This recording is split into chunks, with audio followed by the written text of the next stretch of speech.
Welcome to the Badass Direct Sales Mastery Podcast with your direct sales dom, Jennie Bellinger. Badass Direct Sales Mastery is a podcast for rock star direct sales moms who are determined to make their business kick ass. Jennie will share her knowledge of effective sales and recruiting techniques, tips to get what you want from your business, and will interview direct sales professionals and leaders from various companies. The interviews will give insight to how these rock stars got to where they are and where they plan to grow in the future. And now, the direct sales dom, Jennie Bellinger. Welcome back to another episode of Badass Direct Sales Mastery. I'm your host, your direct sales dom, Jennie Bellinger, helping you whip your business into shape. And y'all, okay, if you've been following me on Facebook, you know that I've been hanging out with Molly Mahoney on the last few cruises that I've been on, and I've got her here today. So if you don't know who Molly is, I'm going to introduce her really quickly. And then you, trust me, y'all, grab your notebook, grab your pen, and take some notes today, because you are going to want to pay attention. So Molly Mahoney created a video that reached 1 million people organically. So from that, she developed her Go Live and Monetize method, helping businesses to get clients with video. And by staying ahead of trends like AI and chatbots, she stays on the cutting edge of what is coming next, so her clients can make the most out of this rapidly changing space. So combining her social media expertise and 20 years of performance experiences on stages from New York to Las Vegas, and also on at least 3 cruise ships that I've been on with her, her most recent viral video hit a reach of 39 million. That is insane, y'all. So Molly has been featured on B.Live, ManyChat, Social Media Marketing World, Traffic and Conversion Summit, and so many more, including Forbes, Entrepreneur, and more. Molly, I'm so happy you're here. We did it. Hooray. I'm happy to be here. Oh my gosh. So when you and I first met, it was on the first marketers cruise I ever went on, which was last January. So January of 23. And that was when I found out that you also had a history in network marketing and direct sales. And I was like, girl, I got to get you on the show then, because we got to talk about this. So tell us, how did you get started? How did you go from performing to now where you are today? Like the in a nutshell version, including So the quickest version is this. So I was on the national tour of Chitty Chitty Bang Bang, which is very normal, touring the world with a flying car, super fun, and decided I had really done all that I needed to do in terms of being a professional performer. I wanted to get married, which we got engaged while we were on tour. My husband's a bass player, and wanted to have kids, all that kind of stuff. So we moved back to California. I launched a vocal coaching business. That is the company I have now, which is The Prepared Performer. I was teaching audition techniques, singing lessons, dancing, all these things. And in 2016, when Facebook Live came out, I decided instead of teaching performers how to have a business or a career, I would start teaching business owners how to perform. And so we launched a brand new program called Camera Confidence, and we did $50,000 in 3 months. It was so cool. So it was a really great validation and proof that this was a thing we could go down. And since then, anytime there's been any new tech tool or change that's happened, especially on Facebook, we've really made the most out of that. So we launched a whole program on messenger bots. And then we launched a whole program on AI in 2021. So it's been really cool. We blend the human side with the tech side, and it's awesome. Yeah, it's amazing. And somewhere in there was your experience in network marketing. Tell us a little bit about that. Yeah. So when I first launched The Prepared Performer, I had a friend who was actually the stage manager on the Chitty tour, which is so random, a company manager or something like that. It's so strange that she ended up posting something about unique mascara and, taking the world by storm. And even to this day, there are very few things that have given me such a visceral reaction like that mascara. Yeah. Right. I know the company went through so many changes, and it's still, there's still so many products I use from Unique right now, but that mascara was so flippin' awesome. Yeah, it was. And so I remember being in the car with my mom and showing it to her, and her being like, oh my God, we freaked out. So, and because I was teaching singing lessons and all of this, I had a lot of people in my space that benefited from the effects of the lashes. Yeah. And so my friend Sydney introduced, I joined Sydney's team. I signed up because I knew that I was working at dance studios and I had other places where I could, put this out there. And it was awesome because it was a really great complementary offer to what I was doing as a singing coach. It fit in so well with, I was like directing shows. It worked perfectly as an additional tool. And that's one of the things I love the most about direct sales companies is when you can weave it into your personal brand and whatever you're actually doing. And I know for some people, it's a huge focus and you just want to like go all in with one company. I just really loved the fact that I could make it a part of what I was already doing. Yeah. And it was awesome. It taught me so much about social media. It taught me so much about like, growing my own business, marketing, sales, all of that, like the events, everything. And I ended up building a team of about 200 people. And it was early. So like I got to go to Derek's home and like the founder of Unique. Yeah. And our bus broke down. He had to take us in a golf cart back to the bus.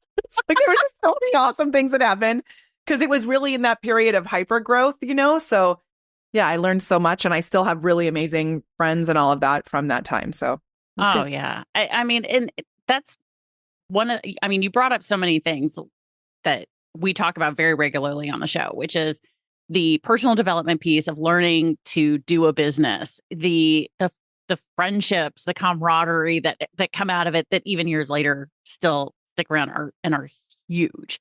So totally love that. And so, but now catch everybody up to what you are offering now, like because the big thing for the last year has been AI. Like you've been on that AI trend for years now, but the rest of us are just catching up and we've been hearing about it for a year at least. Yeah. So we launched our AI program in 2021. And at the time, and this is actually a really good like side example that pertains to direct sales that I've never really thought about in this way, but we launched a program called Dancing with Jarvis because the tool that is now known as Jasper was called Jarvis at the time. And I launched a whole course about how to use AI, but mainly using Jasper as the main tool. And my point is that when we're using AI, we need to kind of dance with it. We can't like just, garbage in, garbage out, like they say. You've got to like put in what you put in, see what it gives back to you, and then kind of dance with it to get the things that you want. But then that company had to change its name. And because they got a cease and desist from Disney, which is like the best, craziest story ever. So they say that like Thor, laid down the hammer. But I had a whole program built around Jarvis as like everything was branded with their brand. And so I'm not sure where you are with this as like advice for people, but we don't own these direct sales companies. Like they, it's a separate thing. So I personally believe we need to be positioning our own brand and our own name or whatever. And then the direct sales companies, their branding and their like trademark even, or the company name can be secondary because you don't know what's going to happen.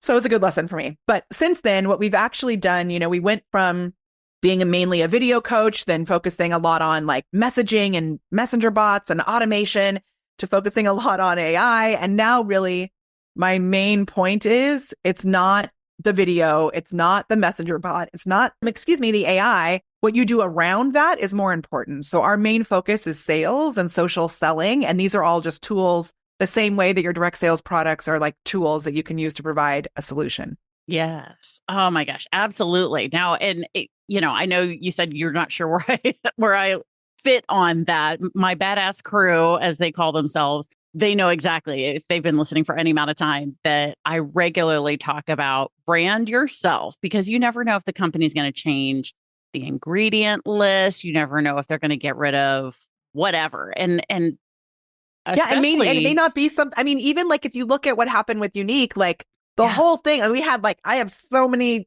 shirts that are like lash ladies or whatever. Like I really love Unique products. I do not like their mascara anymore. It's like not good. And everything else I think is great, but like I don't like the mascara anymore. Yeah. And if everything you built in your world was all about lashes, like things are going to change in the world. And so it's better to figure out like what it is that's your unique differentiator and where can you fit. So not even products, but like where can you fit solutions for people around that? Yeah, exactly. And I know one of the things you talk about, because I've attended a couple of your trainings over the years. And in fact, it's really funny because my Facebook memories popped up showing the one particular thing that you talk about in one of your trainings, which you're welcome to talk about here if you want to. And I tagged you in it. And I was like, oh my God, I know. When it was like several years ago. I know. Yeah, it was, so awesome. It was one of your first trainings. So it was so fun. But you also now talk about the quesadilla. Awesome. Which is that branding thing, right? So, yeah, and especially like one of the things that I love the most about AI now, and we're not using AI just for your content. We're using AI to what we like to say is you're AI-ifying your entire business. Yeah. But if we focus on just the content piece, because that's kind of like an easy place for people to start.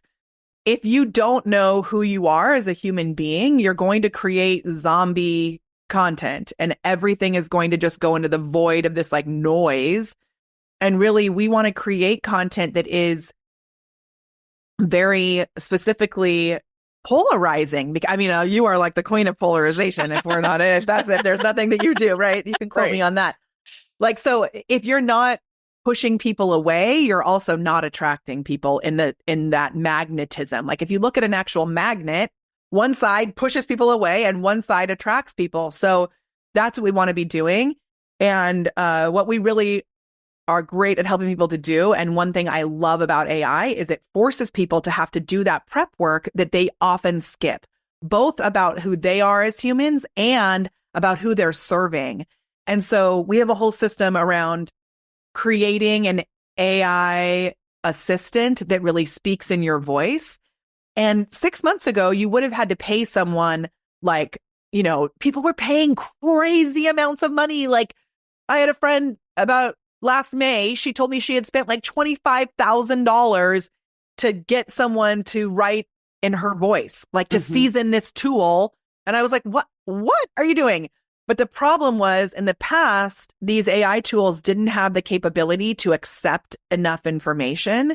But now, like even just ChatGPT, you can, if you're using the paid version for $20 a month, you can build custom GPTs. So we've built a custom GPT for most of our clients. That's our mission this week, is to like get custom GPTs built for all of our clients so we can specifically write in their voices. And it's amazing. That is so freaking cool because I know, when we were on the first market, the 2023 Marketers Cruise, I swear, like every 17 minutes, ChatGPT was coming out of somebody's mouth. Like literally, I went from not hearing anything about it to that week, it was freaking everywhere. And so many changes happened while we were on that cruise. Like the custom GPTs actually they had been around privately, but the GPT store wasn't available. Right. And so it literally happened like while we were on the ship. So it's just changing so quickly, which I love because I love like staying curious and figuring that stuff out. I know not everybody loves that. So we got you. We will keep you up to date. Exactly. And so, that's why I wanted to bring you on to talk about this, because I know a lot of network marketers are hearing about AI and they're probably bombarded as much as I feel like I'm bombarded with all of the AI stuff. And I'm going to be fully honest, I haven't really been using any of the AI stuff until maybe the last 6 to 8 weeks or so. Cool.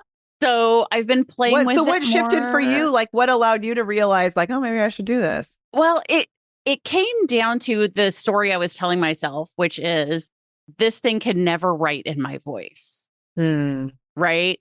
This thing can't be Jenny. That's crazy. Right? But then somebody, maybe just maybe on some cruise, mentioned that you can train the AI to sound like you. And I went, oh, okay. So I went home and I started playing and letting it know who I am.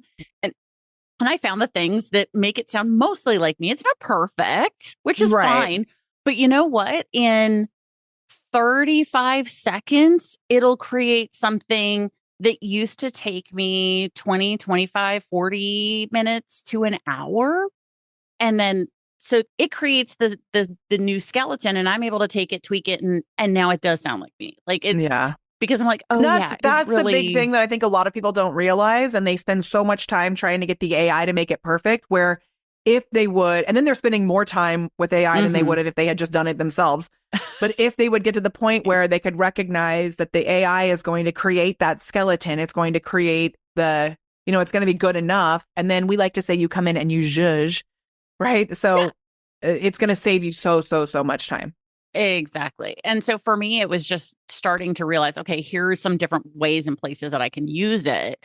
And for me, it's now helping me create content for my paying clients so much faster. And now I'm able to actually go enjoy my free time because I'm getting stuff done faster, But what I think is fascinating about this too is because you mentioned that AI, you can AI-ify your entire life. So what are some of the other places in life where people can use AI outside of content creation? Yeah. So, okay, I'm going to go, you said entire life. So I'm going to start with the life side of things. And I'm sure you have members in your community who have kids and they're trying to balance while they're, especially if you're like just starting off with this, how are you building your business while also supporting your children? And then if you have a big team, you're like, oh my God, now I have 700 children, because it's like all of these team members are like your children. So if that's you, we actually created a tutor for our kids with ChatGPT. So my kids go to a French international school, and my husband and I don't speak French. And so it's hard sometimes for us to help with their homework. And my husband was like, can you please create an AI assistant that will help Charlie with his French homework? So we put in the words and we had it create, it now is a tutor. So, oh, wow. I mean, wild. There's one little example. Another example is we actually have an AI assistant that talks to people via text message. So I was saying to my coach this morning, because I was on a call with him this morning. He's in Portugal, so that's why we were on so early. And I was like, I don't know how long this is going to be legal, but we're going to make as much out of it as we can while it is legal. So, we have a human being who manages our inbox during working hours. She works from 9 to 2. Outside of that, we have an AI assistant that helps to guide people to human beings. So it's very similar to a messenger bot where they click buttons to move through the thing, but there's no buttons to click. So it feels much more real. It is wild. We had someone reply to it once that said, if this is a human, say human. If not, can you order me a pizza? And it was so funny because it was like, a pizza would be delicious or whatever it said. And they kind of just avoided the subject. But, that's bananas. Another thing that we'll do is for market research. So I'll do a giveaway and I'll say, hey, in order to enter this giveaway, drop a question below. We then pull all those questions. We put them into AI. It organizes it. It does, there's so many ways that we've woven it into literally all aspects of business. It's amazing. Yeah, that's super cool. And I was actually just talking to somebody yesterday about a company that's built an AI that is specifically for network marketers. And then they also have a network marketing component to the company itself. And I was like, well, that's interesting. Okay. But then one of the things he showed me was that they have an AI that will do meal planning for you. Totally. I was like, holy crap. And I have done things with recipes on AI. And sometimes I feel like we have to make sure that we actually look at what do these things taste like? Because I don't know how the AI's taste buds really work, but it's pretty cool. Yeah. I mean, but hey, even if it can just meal plan for me, totally. But being an ADHD person, I don't know if you're in the ADHD realm. Yes, for sure. For me, the decision making tree of trying to figure out what to make for dinner sucks. But this meal planning thing can completely plan out. Okay, here's a week's worth of meals. If you agree with all of them, here's the ingredient list. Here's the shopping list. I was like, I'm in love.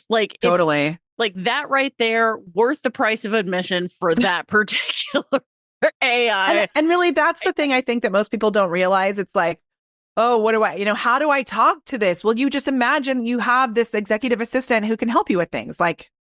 Yeah, that's what it is. It's like an executive assistant who can brainstorm, organize, and get the basic framework for things done. Yeah, exactly. And one of the silly things that I used AI for, I had AI write a Christmas poem about the program that I was launching in January.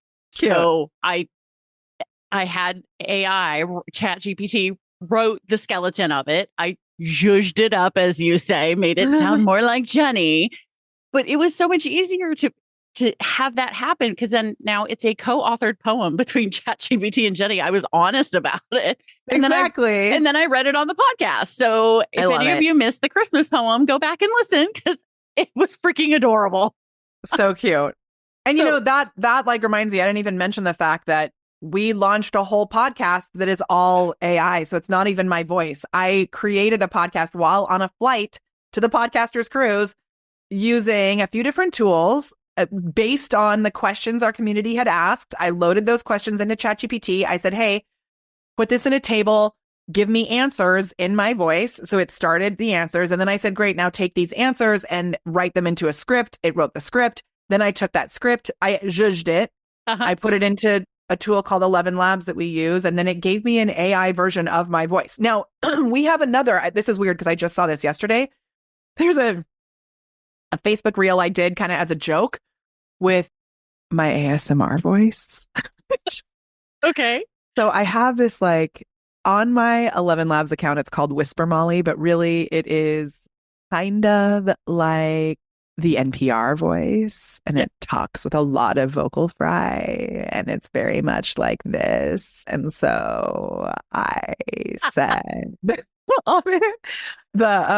and I just did this like as a joke, really, to show people what's possible. But what I said was, it was a picture of my husband, who you know, and I, when we first started dating, we were doing a show in Wisconsin at the Fireside Dinner Theater. And one year for Christmas, he gave me this fluorescent green onesie that had a hood on it. It was like the weirdest thing ever. It was really funny. And there was a picture of he and I in the kitchen, and I'm wearing this fluorescent green onesie, and I like have my head on his shoulder.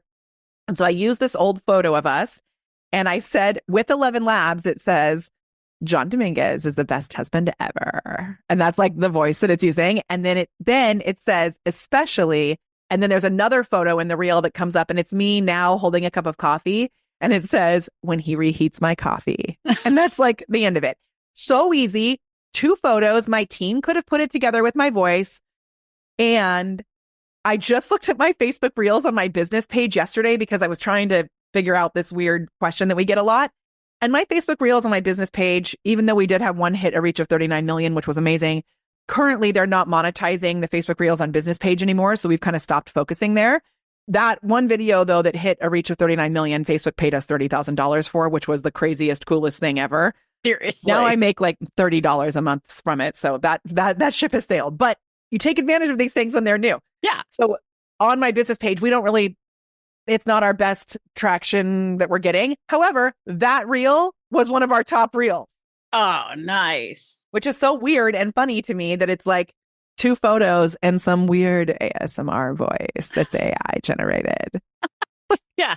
Well, I totally get that, because one of my top reels is a duet that I did on TikTok, actually.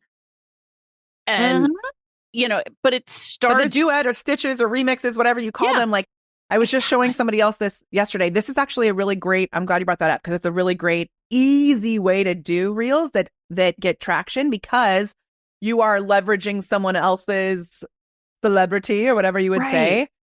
And if you, I should connect you with this person, and I don't know how do you know Vicky Downey? I've heard the name, but I don't know her. Is with Neoria. Okay. And which, by the way, if anyone's listening with Neoria, I'm obsessed with their products. I love their skincare and hair products, just so you know. I don't know if that's okay to say, but I really totally do it. Okay. So her husband is a police officer. And so she's really gone all in on police officer wives. Yes. Which is so niche, like so niche. And I bought her book yesterday, and I don't have it on me up here. I would show it and no one would be able to see it anyway because it's audio. But she does really well with Neoria. And Neora? How do you say it? Mm-hmm. Neoria? Yeah, Neora. I'm like turning it into Narnia or something. Sorry. It's okay. Okay. Neora. And but she doesn't lead like product first very often. She will show things when they're having specials and stuff, but she really has doubled down on this police officer wife thing, and it's so awesome. And to close the loop that I mentioned earlier, if she was to go to videos that were like in that space and just literally watch a video of like, let's say it's someone speaking about, like there's a video of someone talking about how much she loves her police officer husband. All Vicky would have to do is just do a duet or a stitch with that video and just like literally look and smile and be like, I love my husband too. If you love your, police officer husband, let me know below. That is a really great way to create what we call unaware content. So it's not even providing a solution. It's just like that common denominator of your niche. So easy and so good. And all you have to do is like look at the camera and smile. Yep. I love it. And that's all I did for this one. And it really helped that he started out the video with a controversial comment, polarizing, right? Going back to the polarizing thing, right? So what I have found is, so now when I'm going through TikTok, because that's my favorite place to make the videos, because I've been on it longer, and the Facebook Reels, they're still working on their features. It's so hard to edit Facebook Reels. I do not create Reels on Facebook. I create them. I do Instagram more than any. Okay. Hold up. Let's be very clear. Facebook is my main platform. Yes. And I actually shockingly prefer written content, especially at the moment, because if you don't know this, I injured my right hand recently, so it's been torture. But if I'm going to create Reels, I do them on Instagram. I do them on Instagram over TikTok. Yeah. No, I have gotten used to it's that it's that comfortability, I think, is really important. Yeah. Very much so. And so even though people say, the other platforms like will ding you for it, I haven't found that to be true. Like I'm still getting views and engagement. I don't agree with that. I don't know how you're doing this, but what we do strategically is we make sure we don't have the watermark on different platforms. Yeah. Sometimes I think the watermark can actually be helpful if you're wanting to direct people to TikTok and you post a Facebook video with your TikTok watermark, then they go find you on TikTok. So that's not necessarily a bad thing. Yeah. But if that's not your, the key to all of this is you have to have a strategy behind it all, because you can take little nuggets from people, but if they don't work together in an overall strategy, it doesn't really matter.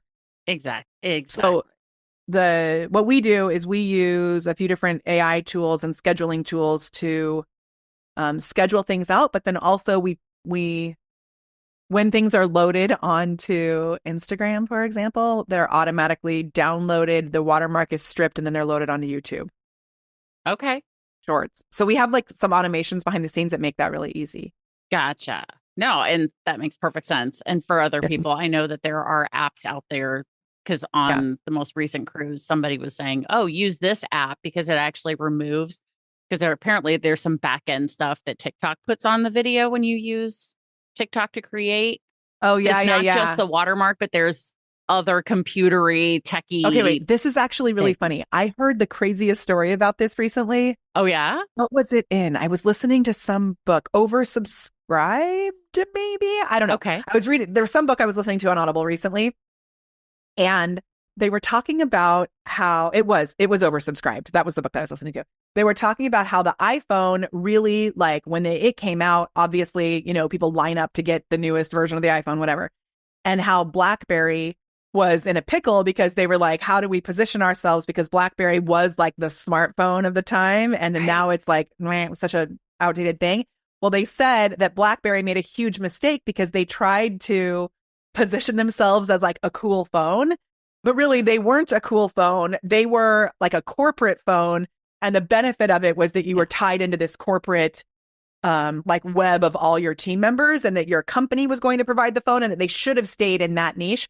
But what they did was they hired Alicia Keys, I think, and don't quote me on this, but I think it was Alicia Keys, to be one of their brand ambassadors.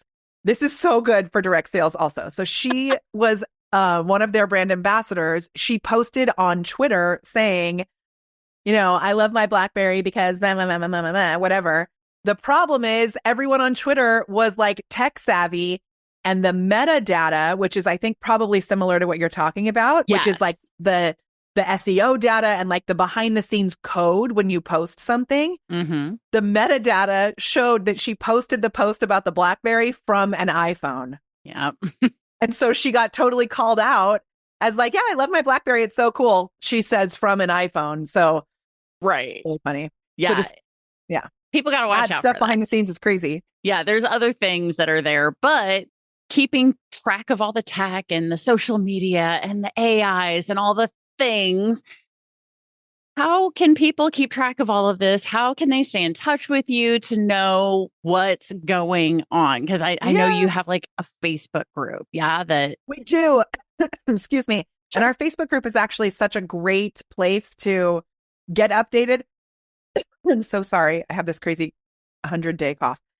So our Facebook group is a little tricky to find because, speaking of metadata, our Facebook group is actually named specifically to be SEO friendly. Oh, okay. So the actual name currently, unless I change it at some point, of our Facebook group is Create Content, Get Clients, Organic Social Video, and AI with Molly Mahoney, which is seemingly a really bad decision, but it's actually a great decision because we positioned that title so that it shows up organically in search for people. Yes. So the best thing to do is actually to go to my Facebook personal profile. I post all of my content, my updates that we're doing publicly. You know, we obviously have some things we keep just for our clients. Absolutely. But on my personal profile is like the main place. And if you go there, my name's Molly Mahoney. And on my personal profile on Facebook, I have my Facebook group linked because my personal profile is optimized like a little mini funnel to move people to other things. Right. You'll be able to find our Facebook group. Also, if you go to the URL, it's facebook.com/groups/elevate-your-awesome, which was the old name of my Facebook group in 2016. However, once you have over 100 members, you can't change the name anymore. Oh, no. You can't change the URL. That's true. Right. But I changed the name of the group because Elevate Your Awesome was not something that was going to show up in search. No one knew what that meant. No, that makes perfect sense. Yeah. And of course, but the Badass Crew knows all of the links are in the show notes. Grab your phone as long as you're not driving. Click on today's episode. Scroll under Molly's beautiful picture and you'll see the link to the Facebook group. So easy peasy lemon squeezy, and also to her direct personal Facebook page. So you can follow her there as And if you're like, hey, why is this Karen on this show who only is on Facebook? I'm on other platforms too. I just happen to be someone who loves old school Facebook. But on Instagram, it's The Prepared Performer. Absolutely. So all of those links are going to be there. Of course, you guys can go through, follow her on your favorite social media platform there, of course. And Molly, this has been awesome. Thank you for sharing your absolute AI brilliance with everybody and how to think about things. Oh my gosh. Super amazing. And guys, keep in touch. Keep watching all of these things, listening. Well, not watching because we're not doing this video yet, but listening to the show because you know, there's probably a good chance that when something new happens in the world of AI, I'm probably going to be calling Molly up going, all right, girl, I got to bring it back. And can we do a 20-minute update or something? Because she's now become the person I'm following for all of this stuff as well. So Molly, you're amazing. You're awesome. You are prepared. Love it. I love it. Thank you. You're amazing too. You are fantastic. All right. So Badass Crew, you know how this goes. Stay tuned because there's another badass episode on its way. Thanks for listening to the Badass Direct Sales Mastery Podcast with your direct sales dom, Jennie Bellinger. Why are you waiting to go to badassdirectsalesmastery.com? Don't make the dom get her whip. If you enjoyed this episode, make sure to share it with another rock star that you know in direct sales after you subscribe to the podcast so you won't miss any future episodes. You can also check out the show notes for links and any contact information mentioned in today's episode. We'll see you next time.